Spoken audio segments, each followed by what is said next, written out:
Okay, so I've had several Sharpie tests, and the problem with the Sharpie test is it kind of mashes your Sharpie. Kind of screws the Sharpie up a little bit. But I think I'm there. So I had some issues initially with these two screws back here, and it would cause my whole Z-axis to bind. So those two little guys right there, when you build it, those two are really, really important. Otherwise, the only thing I have left to do is put together the spindle, which comes with a whole bunch of stuff, or I could just mount a Dremel on it and be cutting tonight, which is awesome. My wiring is not great. In fact, it's just kind of all over the place, but that's okay. I wasn't really sure what to do with these two wires because these are your X and Z, and they need to be able to move. So as this travels, these two wires need to be able to move. So you can't really bind them. So I might put like a piece of metal that springs them upward or something. And I've mounted this back here. I need to get the fan and whatnot installed on it. Other than that, I think I'm pretty happy with it.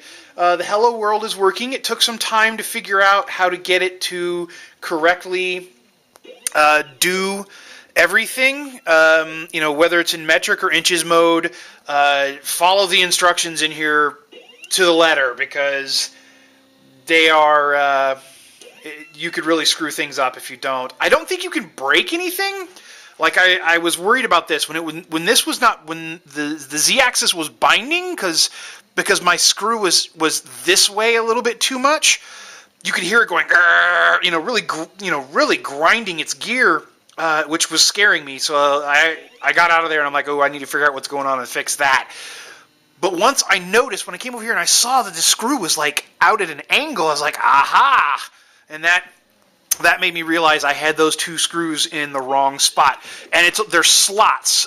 These metal plates have slots. So really, I think the idea is you can put it wherever it needs to be. And I screwed them down way too tight where they shouldn't have been. But, dude, I'm there. It's awesome. This thing is ready to cut almost. It's close. The demo is obviously working. I did have to change my directions, feed directions.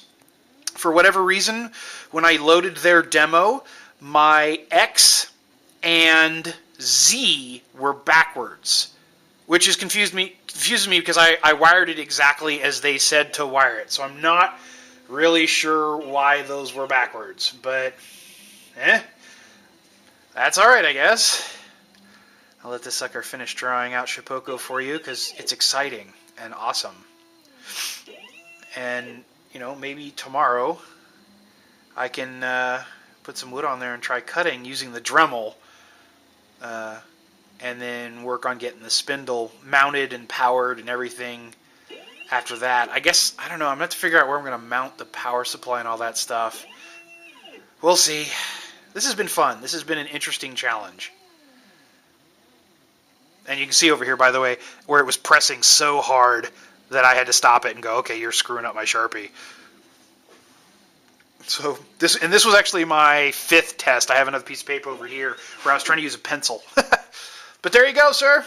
Job complete. It took 4 minutes to draw Shapeoko, and there are settings to speed that up. You can control everything. So, awesome. Yay.